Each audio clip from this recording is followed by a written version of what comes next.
Surprise! It is me, and yes, unfortunately, it is the indoor walk, Paul. um, Honestly, at the moment up here, it looks like it's about to rain cats and dogs. I mean, I don't know if you've seen some of the videos of the rain last night. Raining sideways. It's very rare we get sideways. Sides can't can't put my teeth in this morning. It's very rare we get sideways rain. There we go. Finally said it. But yeah, we are probably looking, and I can see from the sky, potentially about to absolutely open up any moment. So I generally don't want to be out on a morning walk in the middle of a field with it absolutely potentially tipping it down.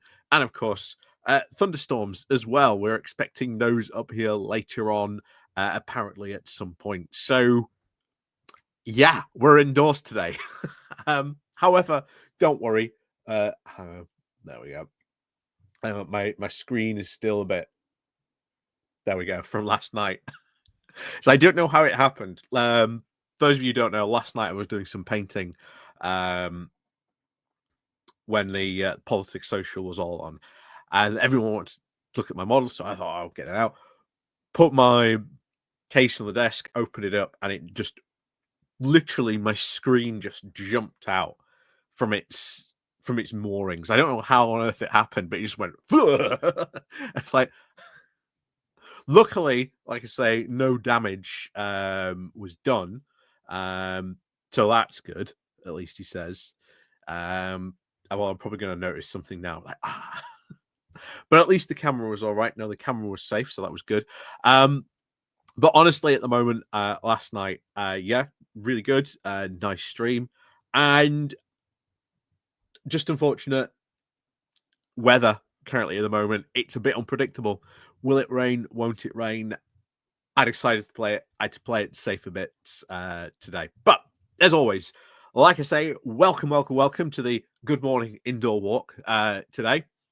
I definitely want to talk about all the stuff happening in the Middle East because Jesus Christ. Talk about escalation. You're generally looking at probably war in the Middle East between Iran and Israel, and it is going to be a shooting war, an air war, a war of basically just who can fling the most stuff at each other, basically. And I think it's important to talk how we got here, because everything that happened and it has been happening is a direct consequence of everything that Donald Trump has done. Like, I don't understand how one man can make just so many messes, but he can, and he is responsible for pretty much all of this stuff going on here. So we're going to have a talk about that, the history, how we got to here, and essentially why it's all Donald Trump's fault. So before we do get that, though, like I say, please do feel to join us in the chat. Click on the like, the share button. Of course, as always, let everyone know. Do feel free to join in as well. Like I say, we've got Paul Martin in the chat as well. Craig, good morning to you. And like I say, good morning to everyone else joining us as well. So, yeah, that's the other thing we're expecting today as well. Torrential rain, apparently, for the birthday parade. That would be very, very funny if this parade got cancelled by rain. Paul Martin, you're going to chance it and go do a park run this morning. Well, good luck. Good luck if you go do a park run today. I've really got to get back into my park runs because I am a fair weather runner when it comes to it. I am a real fair weather runner. I like running when it's sort of, a nice, chill morning. But when it's winter and it's absolutely cold, freezing cold, and you're like, oh, then no. And of course, Bakura, good morning to you as well. Like I say, good morning to everyone else, in chat as well, and of course, watching us at the moment. So, where is the best place to begin? How did we get from here to potentially more closer for war a significant war in the Middle East for quite some time. Well, to understand this, we have to really discuss what was the plan of the American neoconservatives for the Middle East during the Bush era. And that whole plan for the Middle East during the Bush era was, of course, to, well, restructure the Middle East in a way that very, very much left them dependent on America. You know, you've got Saudi Arabia and Iran, two of the most important oil exporters in the world. Like, a lot of oil comes from Iran, a lot of oil comes from Saudi Arabia. There's also, places like Dubai, etc. They have oil as well, but nowhere near when it comes to the extent of that. Obviously, you've got OPEC in the world as well. So that whole plays into a whole area. And the whole idea was we want to try and restructure this. And of course, it's why really they ended up going to war in Iraq. And that hasn't turned out really too well. Iraq is now very, very sort of not anti-American, not pro Iran. It is just currently still very much being its own country in many respects. And that was really it as for the big reason. Like, they wanted to sort of restructure it, make sure America really was the top dog in all this. Oh, Ristino, good morning to you. Weather a bit too pants for a walk. Yeah, it's looking like it might rain, and to be honest, if it does rain this morning, it's absolutely going to tip it down. Quite frankly, the correlates last week has made me scared for the future of America. Yeah, I mean, you've seen them go full fascist this week.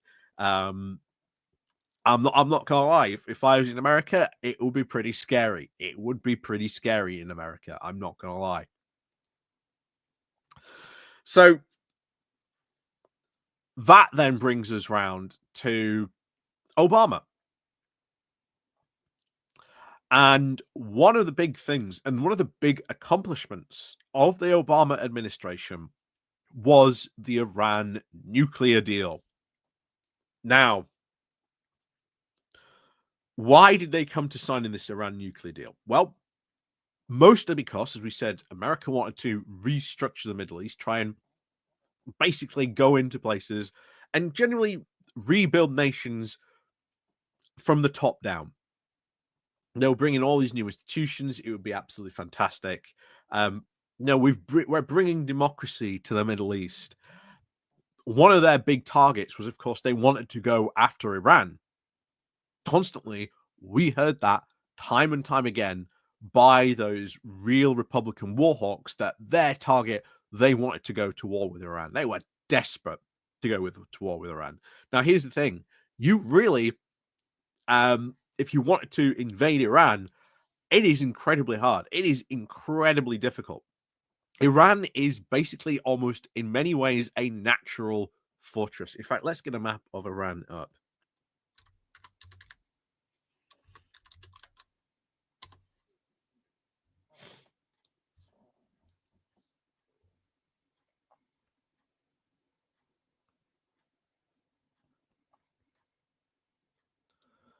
Oh, yeah.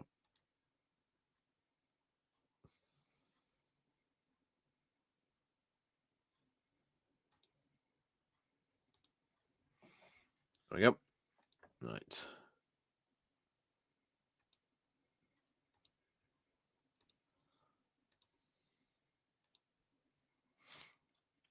So there we go. Much better. So this is your map of Iran. And it is insane to try and think they wanted to actually try and invade some of this. Because if you are going to invade Iran, then you've got to really go after some of its ports. Now, Iran does have a small naval fleet, mainly, of course, to patrol the Gulf. It's nothing compared to like what we would normally expect from a naval fleet, but it is there. It would cause a lot of trouble. Not only that, but this entire area, like straight down to I think around here, almost in many ways, this is all just pure mountains. So if you wanted to invade from Iraq, you've got to go through incredibly mountainous terrain. This, I think, mostly is a bit desert, but again, it's still, as you can see on Google Maps, still a bit very, very mountainous terrain. Here, very mountainous. This is where, though, it starts to get a bit interesting. Hang on, let's change the color because this area, from what I know and what I remember of my geography on this, testing my geography knowledge, this area, like from here, like is all not only mountainous but swampy as well. So getting any heavy equipment, even once you, let's say, if you manage to land it from an amphibious assault, is insanely hard. So you're direct almost two ways. And remember, if you want to sort of, take out Iran, if you're America, then you've got to land in here, slog your way up through the marshes, and effectively at that point, try and get to Tehran, basically to try and claim a win. That is a lot of effort. It is incredibly hard. It is incredibly difficult to do. Iran will be fighting them at every single way at the moment. You want to see how much weather affects modern war? Even, look at Ukraine. The war in Ukraine, when it comes to the rainy season, end of summer, start of spring, start of winter, becomes almost impossible, gets absolutely frozen. This going in from Iraq into, again, Tehran, you've got some of the most mountainous terrain in the world to go through.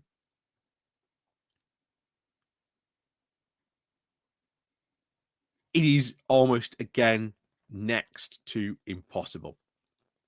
Here's the, oh, I've seen that, yeah. Craig, yeah. I'd have thought they'd have aimed for a push from Afghanistan. No way. Not now, because, well, where are your supply lines? You've got to try and fly stuff into Afghanistan. Bear in mind the Taliban are there, who are going to be causing significant problems for your supply lines. Of course, Iran is going to heavily, heavily encourage that. This area is not only probably the most flattest area of Iran, but it's also one of its most populous areas as well. So you've got lots of towns and cities to try and go through again before you get to Iran. Purely trying to go through Afghanistan at this point for America is a complete non-starter.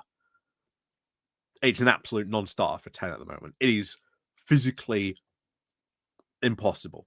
Iran is pretty much, in many ways, a complete natural fortress. Trying to get into Iran for even for a country as military powerful as America is incredibly tough nut to crack. History has shown that as well, except, of course, as always, the exception to the rule, the Mongols. Because the Mongols, as you'll always find when you study world history, military history, etc., always bizarrely the exception to the rule.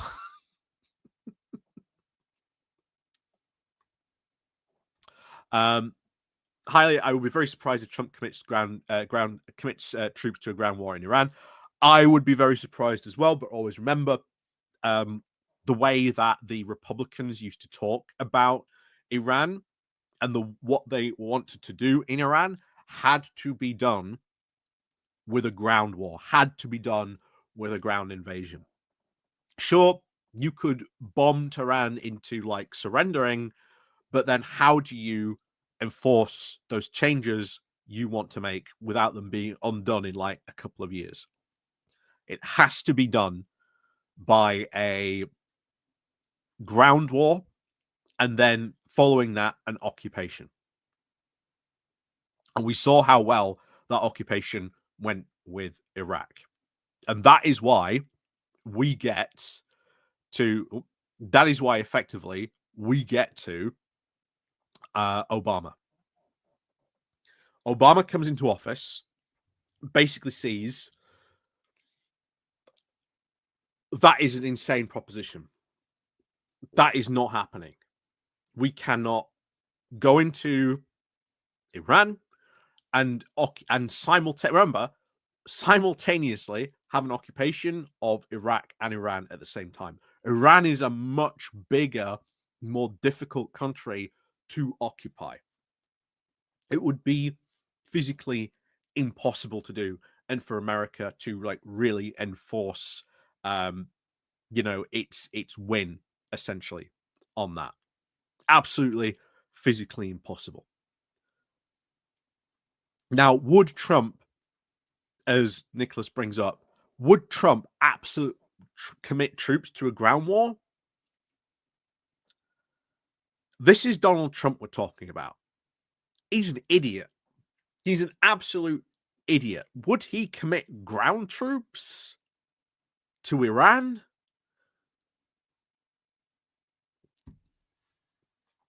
He might well do. He might be foolish enough to do that. He might be foolish enough to do that. But anyway, back to Obama. So Obama goes, what's the big thing they're constantly worried about? Well, the big thing that they constantly are worried about is, of course, if Iran gets a nuclear weapon. And they are worried about the fact that you have a country run by the Ayatollah, who has talked about many, many times wiping certain countries off the map. Most notably, of course, Israel. If you're America, your main ally is, of course, in that region, Israel. Creates a lot of tension. Now, would Iran nuke Israel? This is the big question. Would Iran actually ever really seriously nuke Israel? Now, I don't think that they would. I think that if Iran is serious about obtaining a nuclear weapon, why are they obtaining a nuclear weapon? I think first and foremost, Iran would want to obtain a nuclear weapon purely for the fact that if it does, it could then basically say, hey, we are part of the nuclear club, mess with us, we've got nukes. They're also worried about the fact that Iran has a lot of connections and has funded terrorist organizations, something we'll get into in a moment. They are worried that Iran would, shall we say, give a nuclear weapon to a terrorist organization. One of the like big fears of any country. Imagine if for a second a terrorist organization got their hands on a nuclear weapon. You know? Where would they use it? How would they use it? We don't know. It is a nightmare scenario, a genuine nightmare scenario that has been theorized about a lot, but has never come true. Never come true. And we must again hope that seriously never does come true.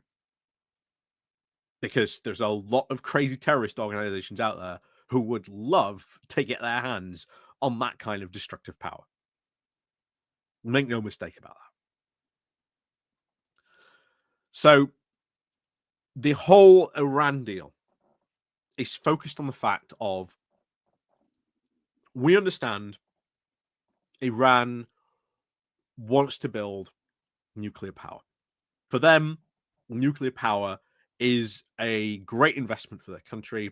It's a good way to generate a lot of electricity and to be able to pump it a lot of distance. Because I think it's something to do with, like, when you have like electricity distribution, people forget that in a lot of ways it takes power to transfer power to different areas. And of course, Iran being a very big country, nuclear power is the best way, the best option for them to be able to do that. And constantly there has been the worry that this development of nuclear power would eventually lead them to the development of a nuclear weapon. So the whole Iran deal is focused on a couple of things. First of all, that the West froze a lot of Iranian assets post the Iranian Revolution. So, first thing, Iran would get that back. What will they be getting that back in return for? Well, they will be getting that back in return for things like reduced sanctions. They would be getting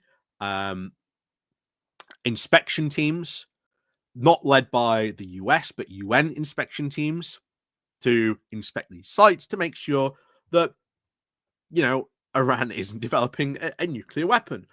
Iran went, that's great. We'll sign that deal. Heck yes. Biggest achievement of the Obama administration, getting that deal signed. Absolute biggest deal. Such a massive win. And we'll get into why the Republicans hated it in a moment. But before we do that, into the comments. Good morning, everyone else joining us, by the way. Patrick H., good morning to you. Like I say, good morning. Yeah, Trump is running out of friends to form coalition with. Very, very true. Let's not forget the CIA's very long history of destabilizing countries from within. And although the Trump appointees have now wiped massive expertise from all levels of the government. Yep, this is very true. Patrick H., theocracies obviously have a very different mentality to other authoritarians. I would be seriously worried, of course, if Iran gets nukes. Again, like I say, it is a worry, given the fact that, you know, they've talked openly for years about just wiping countries off the map.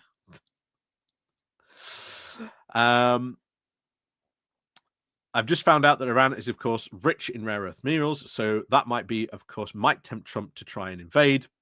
Well, this is the other thing as well. Iran could be an insanely rich country. It's got the oil reserves, it's got the mineral reserves, right? It could be an insanely rich country. I've said this before. We in the West should be trying to normalize relations with Iran and bring them out from the cold, bring them back into some sort of normalized Western fold. And we'll get into that in a moment because, again, the whole Iran nuclear treaty comes back into this. So, Obama, well, let's go back in time first. So, Obama signs the Iran deal. Best diplomatic achievement Obama does of his career. Probably, if not I would say, highlight of Obama's presidency, signing that nuclear deal. Why?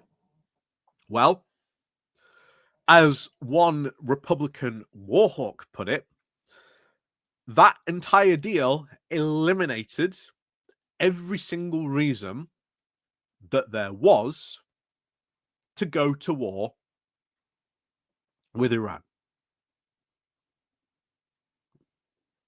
Right? So naturally, Republicans absolutely hated it.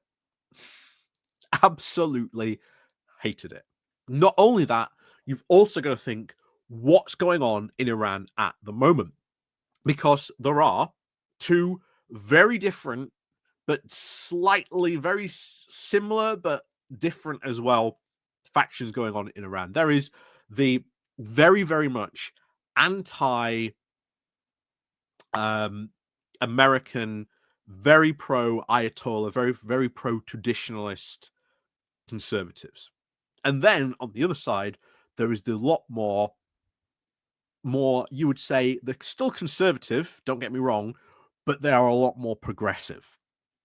They're a lot more, hey, we shouldn't be so antagonistic to America. We shouldn't be doing this type of stuff because we've been doing that position for so long. Where has it really got us?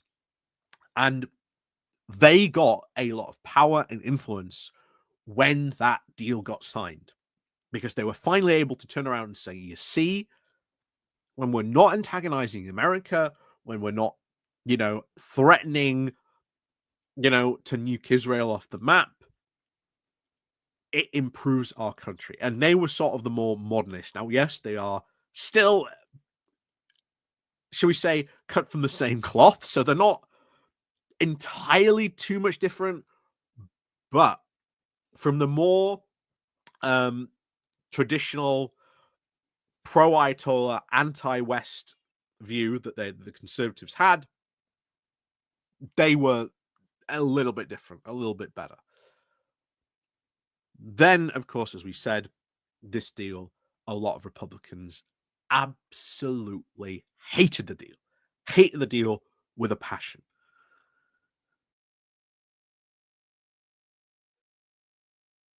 Bless me.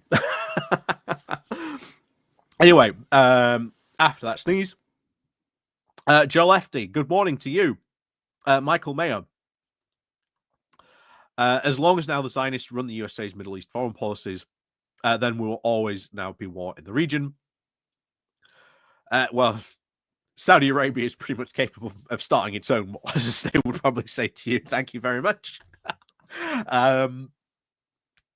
But no, in this sort of case here, this is the direct fault of Trump, because after Obama, after that deal has been signed, what happens? What happens? Well, along rolls, of course, Trump. And Trump appoints Jared Kushner as his envoy to the Middle East. And essentially, one of his first big acts is to rip up the Iran deal. And what was the reaction from Iran?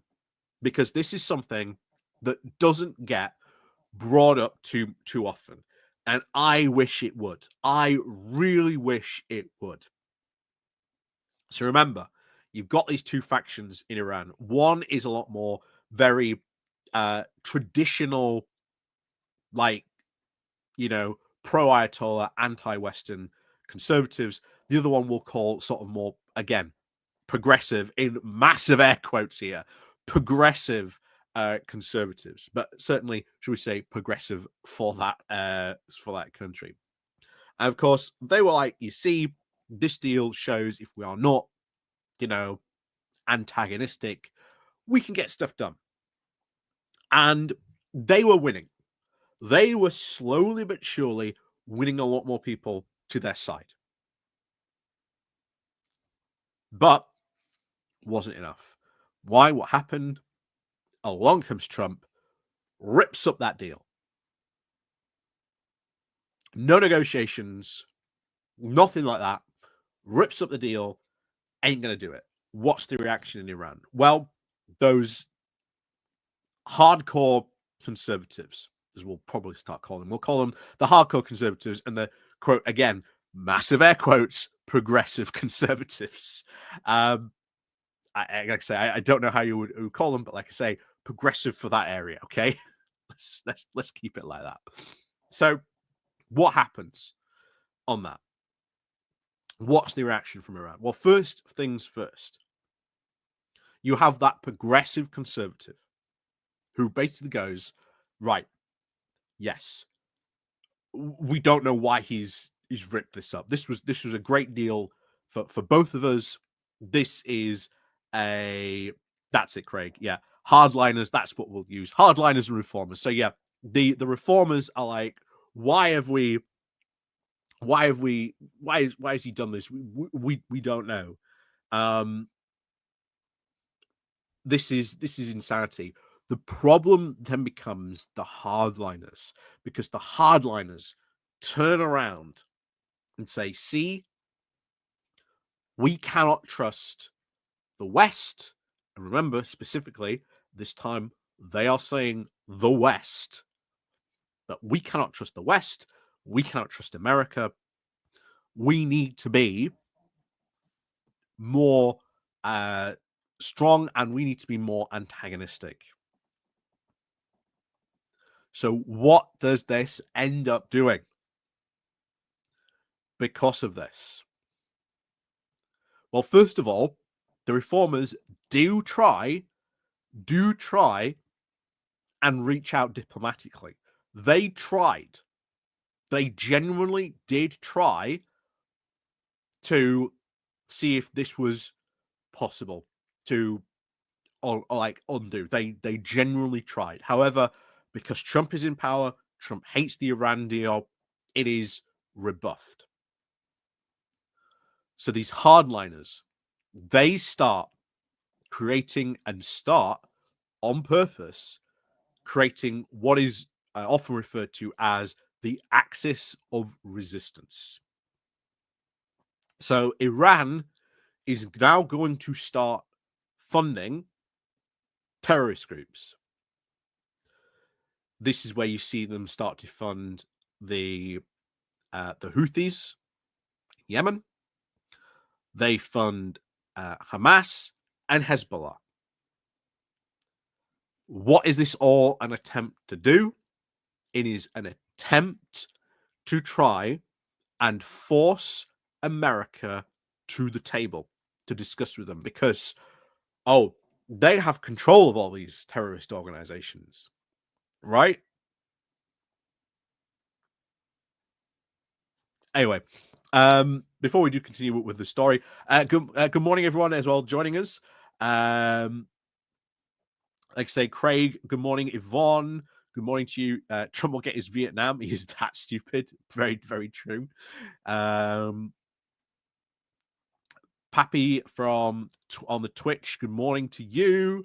And like I say, good morning, everyone else joining us as well. So that's where we are. We have Iran starting to fund the axis of resistance, essentially, at that point. Now, Europe did try in the fallout of the Iran deal. Europe itself did try to see if it could do a deal, or at least keep that deal going without America. However, the hardliners would not do anything unless it was done by America. So even though we tried, and Europe did try, that was unfortunately not to happen. Why? Again, the hardliners, because Trump had ripped up that deal, they gained a lot of power. They said, do not trust the West, do not trust America. They can't be trusted. We're going to do it this way instead. And then, of course, what also happens? Well, October 7th. And from everything we know, Iran did not want October 7th to happen. It did not want it to happen. because it knew what the consequences were. It did not really appreciate the fact that it had been funding these little terrorist organizations a bit too much and vastly overestimated the control it actually had over these, shall we say, partners and allies of them. So October 7th rolls around. Then, of course, as you may remember, a couple of months ago, there was a little bit of a shooting war between Iran and Israel.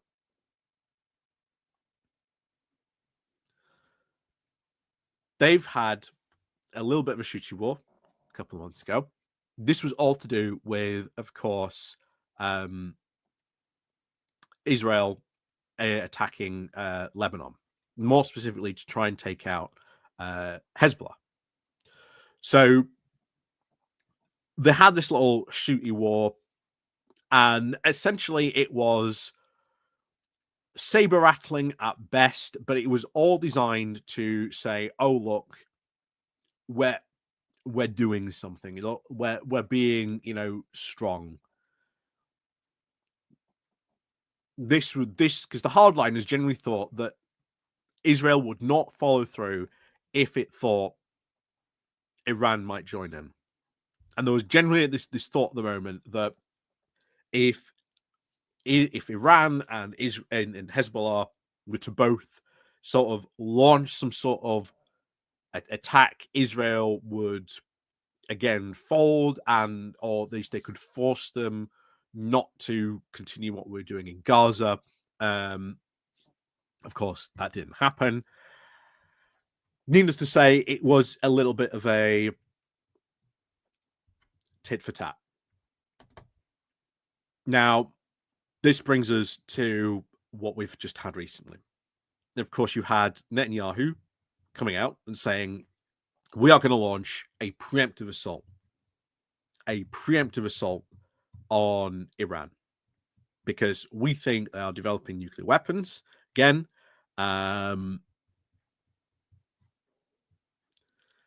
didn't really, again, provide any proof. Didn't really, shall we say, provide any proof that, Iran was providing any nuclear weapons. But it decided to attack scientists, military launch sites. Iran was, again, not happy about this. And one of the big problems here you get, whenever this happens, the reformers lose and the hardliners win. And the more the hardliners win, the less Iran does not change. Like, Iran is not going to change the more the hardliners stay in power. That is just cold, hard fact. If you are willing to negotiate with Iran, if you are willing to sort of bring it back into peace, if you are trying to bring Iran back into like the fold, back into some sort of Western,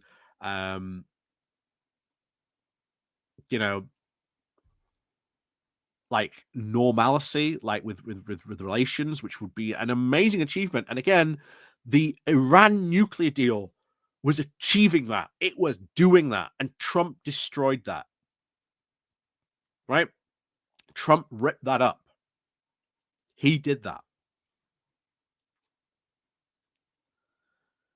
It was his fault that he ripped that up.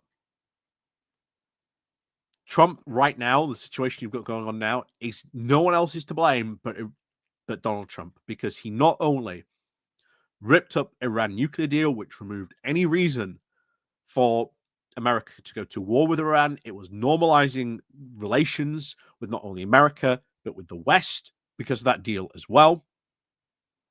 You had Biden also try to re-get the Iran nuclear deal re-signed, but Iran would not re-sign that deal unless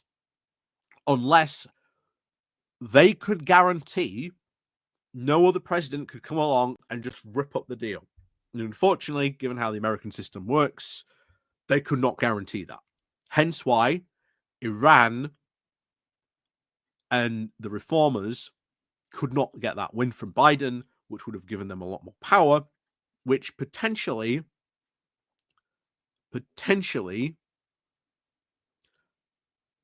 might have not caused October 7th. Again, big what if question. Big what if question. Honestly, on that front.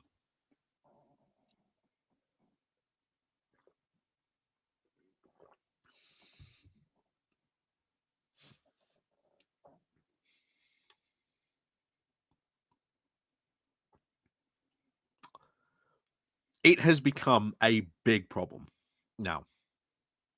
And we are now witnessing this retaliation. Now, will calmer heads prevail? We can only hope calmer heads will prevail. Or will this escalate? Well, we'll see what happens over the next, coming days and weeks. We can only hope that calmer heads will prevail and that, negotiations will take place. But I can guarantee you this: if you want a normal, peaceful Iran and you want to de-escalate Iran, then Trump has to put the Iran nuclear deal back on the table and promise not to rip it up this time. If he can do that, if he can actually do that and be sensible and actually admit that the Iran deal was a good deal, he can even call it the Trump-Iran nuclear deal. I don't care. Just re-sign the goddamn deal. Because if he can do that, it will be, once again, a big step forward to try to realign Iran with sort of the West and sort of bring them back into some sort of normalcy with other countries. And that's what the Obama deal, when he signed it back then, was achieving. This whole situation we now have in the Middle East, I am very much firmly believed, starts with the very moment Trump ripped up the Iran nuclear deal. That is why we are here today, because of Trump, because he did that. Anyway, over to the chat. Nope. Yep. I've had nothing. Oh, yeah. This is the our current weather in this. Yeah, Craig, Iran is now starting to experience the very same issues with funding irregular groups that the US had historically. Al-Qaeda also came out again of the US funding such groups during the Soviet era. Yeah, again, very true. They've lost control of these groups. Again, the axis of resistance, they've lost control of them.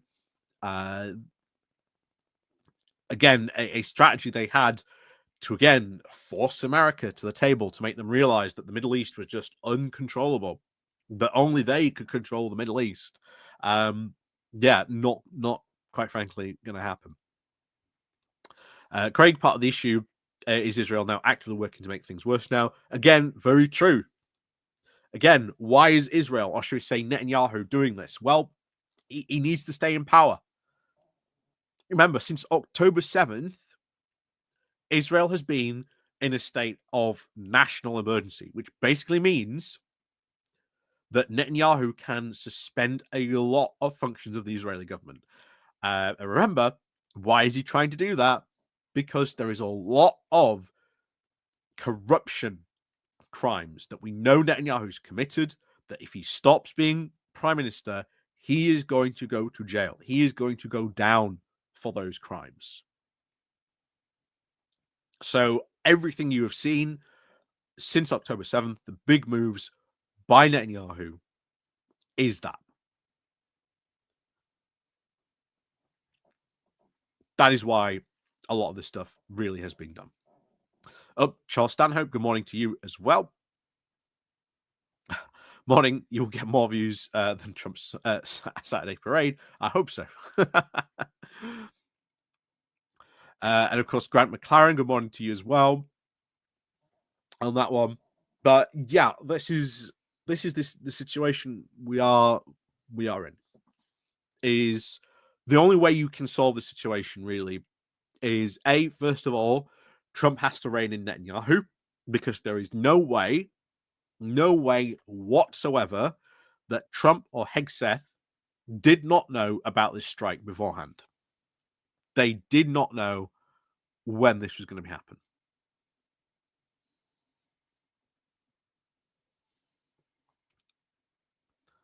Like, this is really like the situation. They knew about it. They absolutely knew about it. Yvonne, yes, the UK needs to stay out and leave Trump in the mess that he's in. Again, we can't stay out because we played a part in this. We are, again, responsible, as Charles points out here. All started in the 50s when the US President Eisenhower pressured by Churchill to overthrow the secular government of Iran, replacing him now with the Shah. This gave us the Islamic uprising.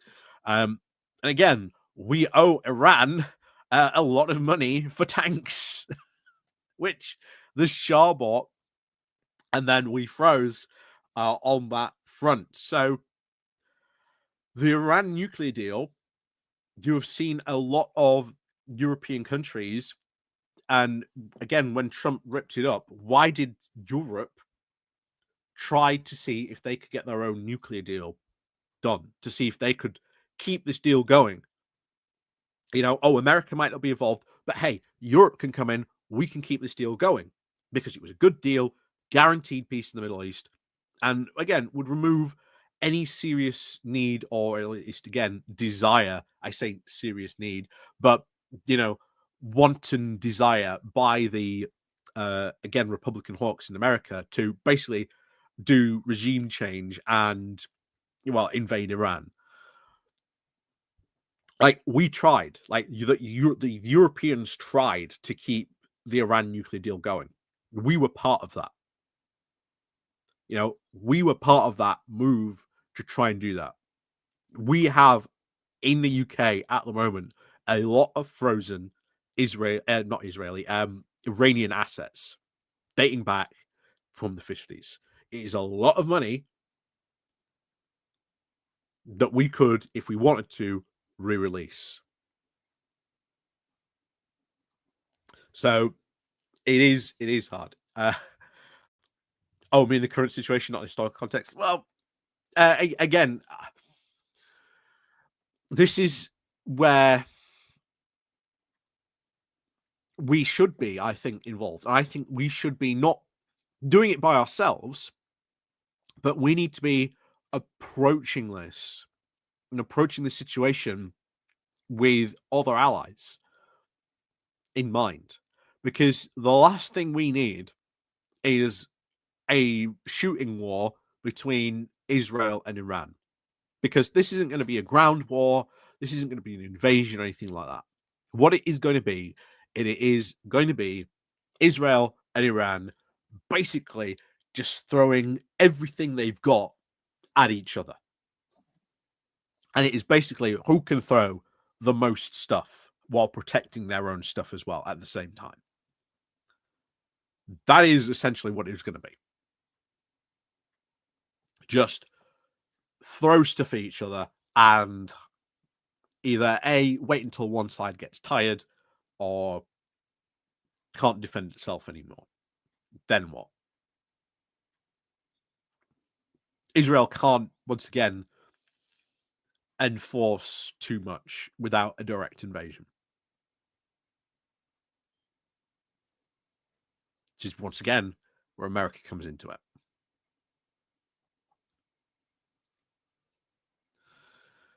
The best way you can ensure peace, and the best way you can seriously ensure peace, is if you if Donald Trump puts the Iran nuclear deal back on the table.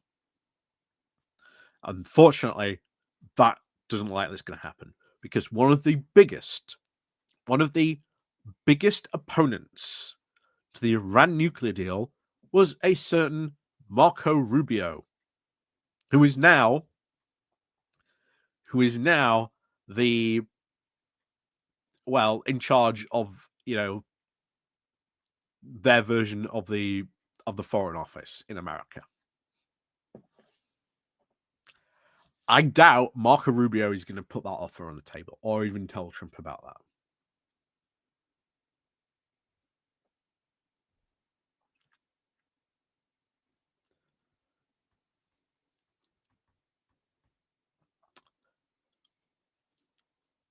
So this is where we once again as Europe need to go and say, hey, Trump, there's this thing called the Iran nuclear deal.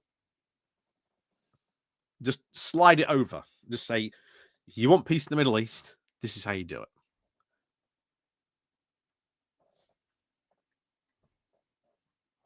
Best way to do it. Will he do it? I don't know.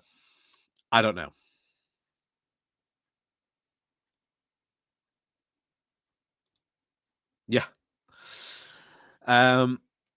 If they knew, we'd probably all know. They'd have invited some random journalists into the Signal chat. Yeah, Eggseth may have missed it while sleeping off a bender. Probably true as well. Good morning to you, Blue Badger, as well. Hey, this walk looks very indoors. Yeah.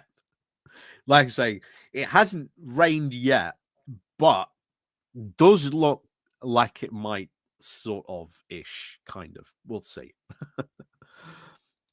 Cavalan 100, good morning to you. Good morning, all, from a very rainy Edinburgh. Happy days for weapon manufacturers. Happy days for the Iranian weapon manufacturers, you mean? But in a bizarre way, this might actually help Ukraine, because I don't know if people have seen the fact that Putin is desperately trying to insert himself in this, saying he'll play mediator. He'll mediate between the two sides. Why? Because Iran has been providing Russia with a lot of weaponry, right? Especially long-range drones, the Shahed drones, and of course some long-range missiles. Which, let's face it, if Iran is going to get involved in a shooting war with Israel, right? Iran will probably not be supplying Russia in, shall we say, maybe for as long as this goes on, with any of those types of weaponry, which, again, good for Ukraine. Big problem for Putin, of course, hence why he's trying to insert himself into the situation, saying, hey, we need to all, calm down here, calm down. I'll mediate between you two sides. Just don't fight. Just don't interrupt my weapon supply, please. Which is why he's put that offer out there. Because he needs to keep that weapon supply flowing. Once again, that is because of the hardliners in Iran who are basically like, oh, chance to upset America, of course we'll sell, drones and some weapons to Russia.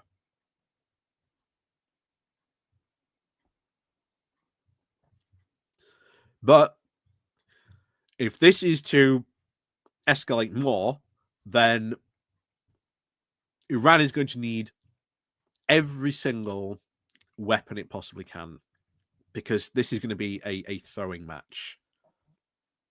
Let me get my map up again and show you. So again, this is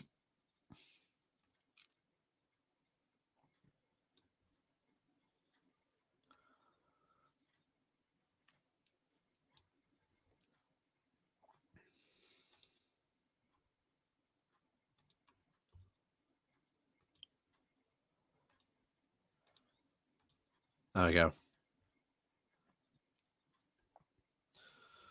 So remember, Iran, massive country. Massive country. It cannot invade Israel by land. Neither can Israel get into Iran. This isn't going to be a land war. This is going to be an air war. And hence, you are now seeing, as you saw last night, missiles just thrown between the two of them. That is essentially what this war is going to be. Just throw as much stuff as you can at the enemy and just see who breaks first.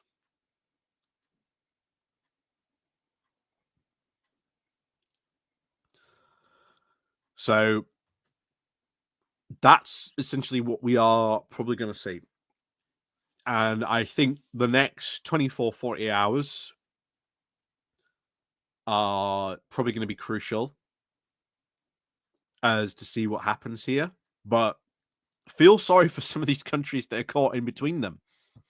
Because now there's a lot of missiles, a lot of planes flying over Iraq and Jordan and Syria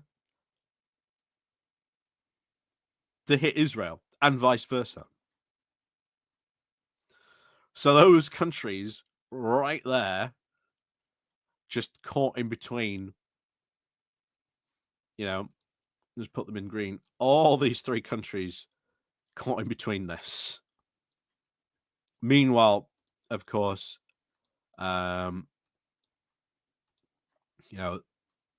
Israel going to be attacking there from what we've seen last night, and then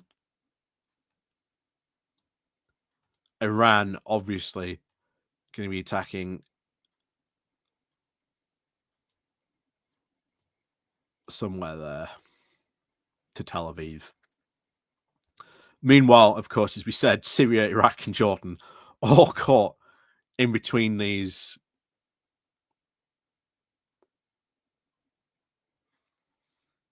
this mad missile throwing. And it's whose air defenses break first. Who gets overwhelmed first?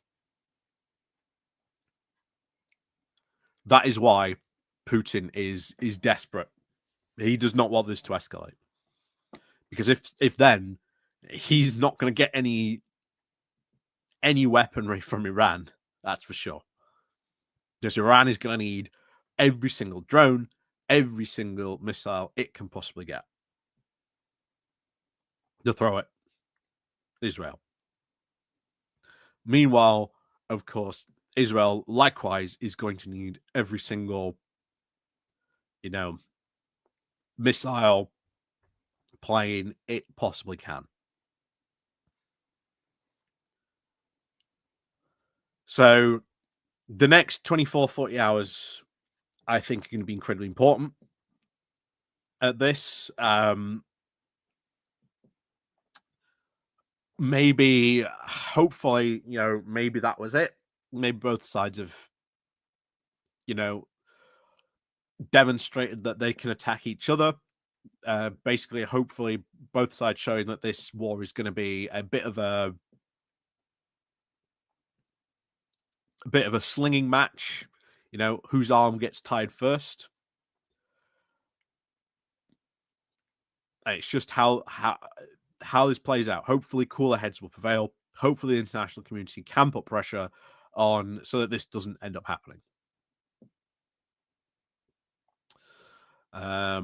Patrick H, welcome back from breakfast. Netanyahu is desperate for a war so he can stay out of prison. Exactly. Very, very true indeed. Good morning, Cathology as well. Does Netanyahu need the war? Yes. As Patrick H said, to stay out of prison. Blue Badger, I wonder if people in Israel realize how horrible what they've let happen is. They do. Again, something that doesn't get reported on too much is that a lot of Israeli citizens are protesting about this. Like, they know and have seen just the amount of the same stuff that we've all seen from what's going on in in Israel, in Gaza. So they're very uncomfortable with what Netanyahu's doing. But as so long as they are, the right wingers are in power, and I believe Netanyahu has to go into some sort of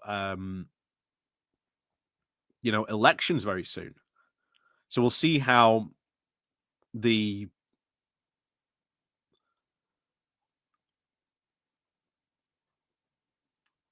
how those turn out next time.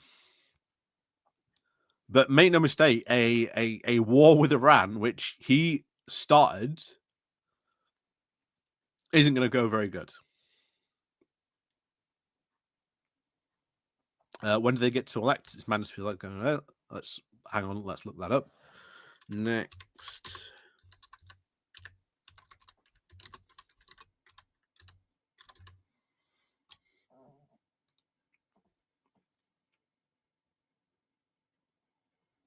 So the next election in Israel are on the 27th of October, 2026.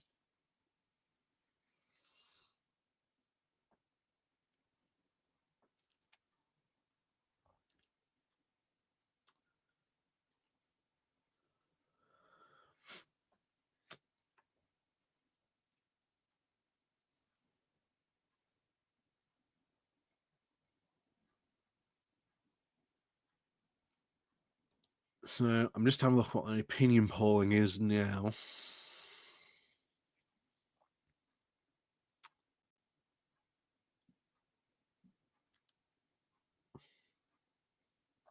So Netanyahu's party has taken a lot of tanking in the polls because of this. Likud, I believe, is his party. So it does look, certainly at the moment, like it would be a hung parliament, or at least a hung government. Again, they don't have parliament over there. It does look like it would be another potential coalition, but it's what coalition would emerge from that.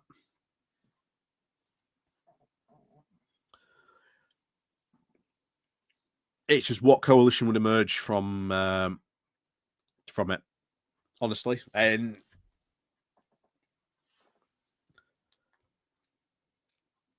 we'll see. We'll see.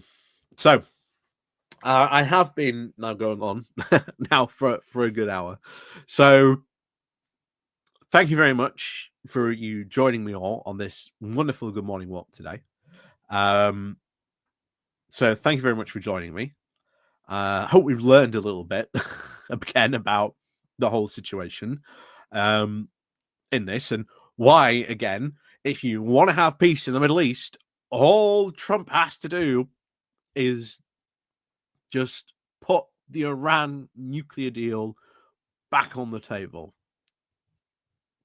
That could help, not all the problems in the Middle East, mind you, but it would at least help a lot of things going on in Iran and make at least normalize relations on there.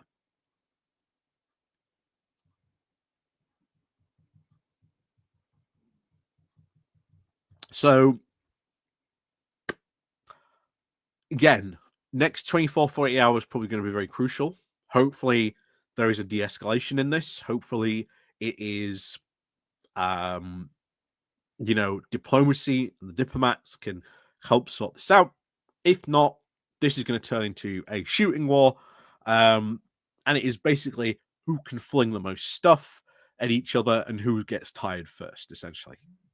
How long that might last, how long that might go on for, we don't know. Will other countries get involved in this as well? highly likely America might get involved in this as well. Would Trump go to war with Israel or on Iran? How much would he get involved in that? Of course, we don't know.